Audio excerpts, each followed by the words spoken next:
निसर्गाला जाणू मानवाची कदरच नव्हती. खोलीत कोंडलेल्या एखाद्या व्रात्य मुलासारखा त्याला या लहानशा गोलात कोंडला होता. आणि तो खरोखरच व्रात्य होता, भांडखोर होता, नासधुशा होता.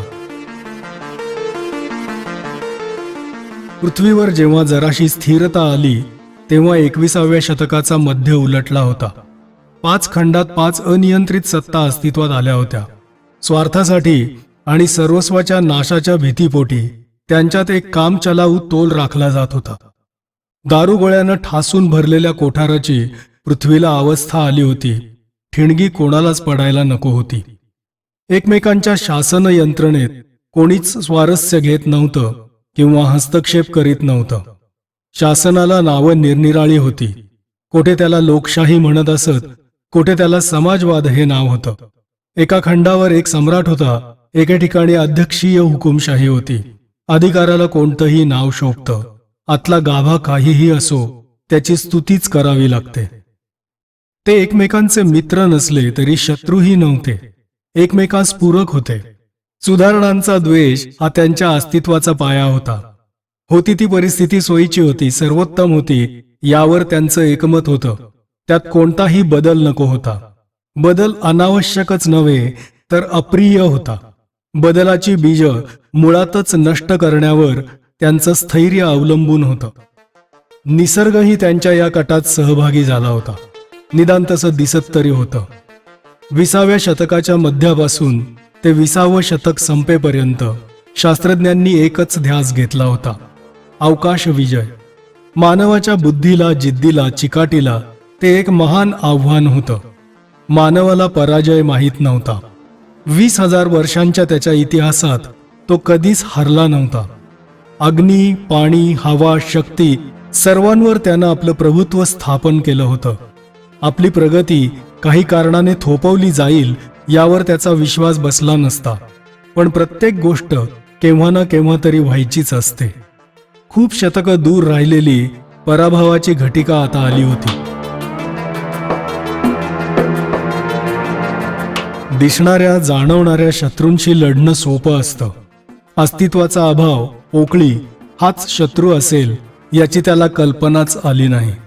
पण तोच त्याचा खरा शत्रू होता. अवकाश आणि काळ ही निसर्गाची 2 शस्त्र होती. रिकामा अवकाश आणि अनंत काळ. पकडण्यासारखं, झगडण्यासारखं असं काही नव्हतंच.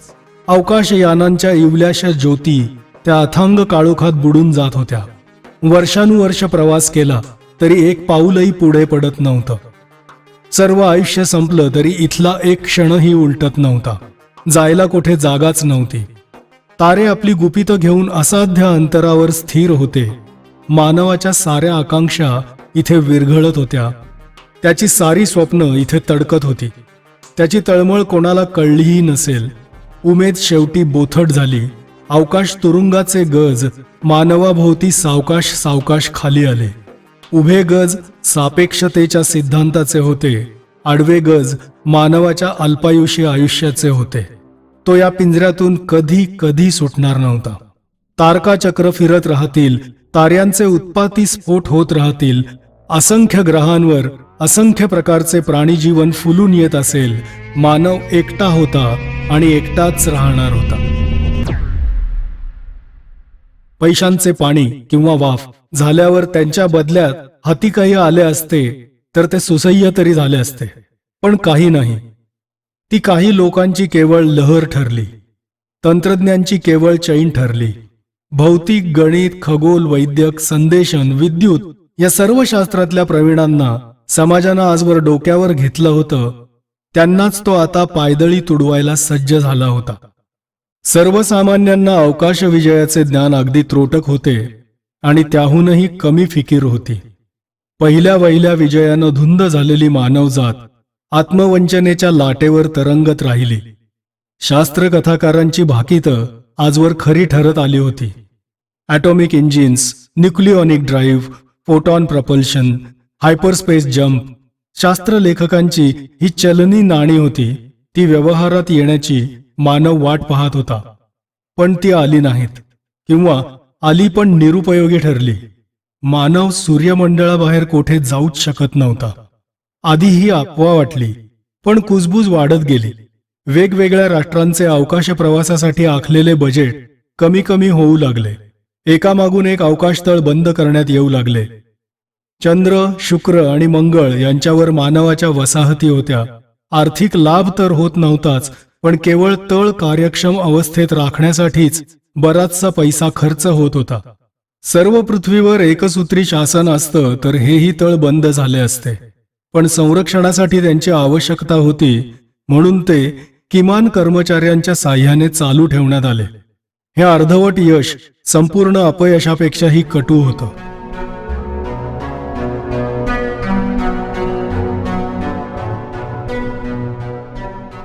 अवकाश प्रवासावरचा खर्च थांबला म्हणून काही सर्वसामान्य जनतेचे आयुष्य जास्त सुखी, जास्त संपन्न झालं नाही. इतरांच्या दुःखात जोपर्यंत काहींचे सुख आहे तोपर्यंत ही परिस्थिती बदलणार नाही. फक्त सध्याच्या राज्यकर्त्यांना अपयशासाठी एक कारण हाताशी लागले एवढेच काय ते. लोकांना कशाचाही द्वेष करायला शिकवता येतं. अवकाशतळ ओसाड बनले होते. एकरावारी पसरलेली टारमॅकची मैदानं भेगा पडून मातीत मिसळत होती. त्यांचा काही उपयोग करून घेता आला नसता असं नाही, पण लोकांच्या मनात एक विशिष्ट घृणा निर्माण झाली होती. झपाटलेल्या जागा जसे लोक टाळतात तसे हे अवकाशतळ उपेक्षित झाले होते. भावी काळात स्पेस सिटी होण्याची स्वप्न असलेली शहरं ओसाड, उदास, भग्न झाली होती. केवळ काही वर्षांपूर्वीच जी मानवाची आशास्थानं होती, जिकडे आयुष्याच्या भर उमेदीतले कर्तृत्ववान तरुण हजारांच्या संख्येने आकर्षिले जात होते, त्या शहरातून दिवाभितांसारखे काही भग्न आत्मे वावरत होते.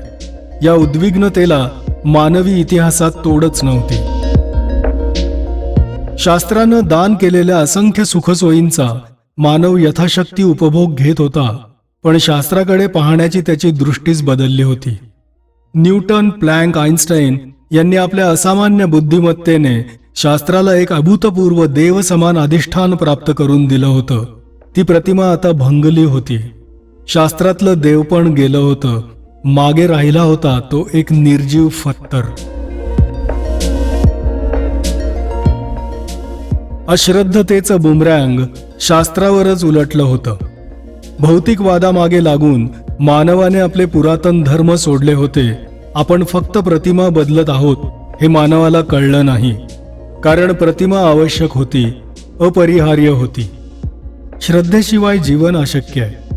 स्वतःच्या चुका, स्वतःतले दोष, स्वतःचे अपयश सोयीस्करपणे सारण्यासाठी एक सर्वमान्य कल्पना ही मानवाला मानसिक स्वास्थ्यासाठी आवश्यक असेलही मानव अजून तरी खऱ्या अर्थानं प्रौढ, मॅच्युअर झालेला नव्हता. पण आता त्याला विश्वास ठेवायलाच काही उरलं नाही. ज्या खांबाचा आधार घेतला होता तो खांबच मानवाच्या शिरावर कोसळत आला होता.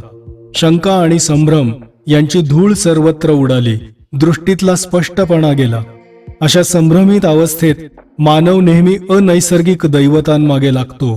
विचारांना स्पष्ट मार्गदर्शन करणारा शास्त्रविचार कोसळताच अंधश्रद्धेच्या अडाणी लोकभ्रमाच्या कल्पनांना रान मोकळं सापडलं. 200 वर्ष खोल दबून राहिलेल्या कल्पना उसळून वर आल्या. भूत, पिशाच, खवीस, हडळी, चेटकिणी यांनी सारी रात्र व्यापून टाकली.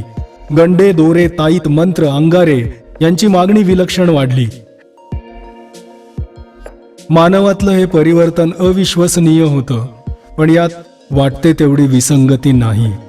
मानव चांगल्या वाईटाच्या मिश्रणातूनच बनला आहे. पशूच्या शरीरावर दैवी बुद्धी विराजमान झाली आहे, पण हे अंश परस्परात कधीच मिसळले नाहीत. एकानं दुसरा कधीच सौम्य झाला नाही. अघोरी अंश काही काळ दडपला गेला होता, इतकंच काय ते. परिस्थितीची साद येताच तो परत उफाळून वर आला. शेवटी सर्वसामान्य माणूस संकेत, रूढी आणि परंपरा यांना जीवापाड जपतो. असा हा 21व्या शतकाच्या मध्यावरचा समाज होता.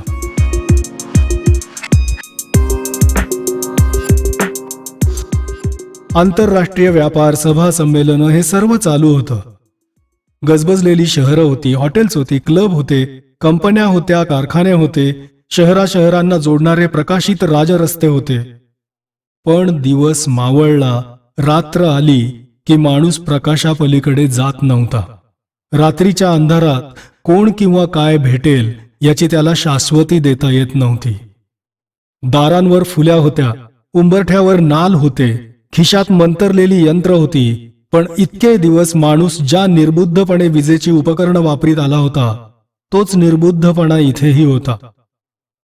बटण दाबलं की दिवा लागतो या पलीकडे त्याचं ज्ञान गेलं नव्हतं. विद्युत शक्तीच्या स्वरूपाची त्याला काहीही माहीत नव्हती. आता तो हे मंत्र ताईत गंडे दोरे अंगारे घेऊन रात्रीपासून संरक्षण करत होता. पण आपण कशाविरुद्ध आपला बचाव करायची धडपड करत आहोत हे त्याला माहीतही नव्हतं. पण आजवर मानव कोणत्या काळात डोळसपणे वागलाय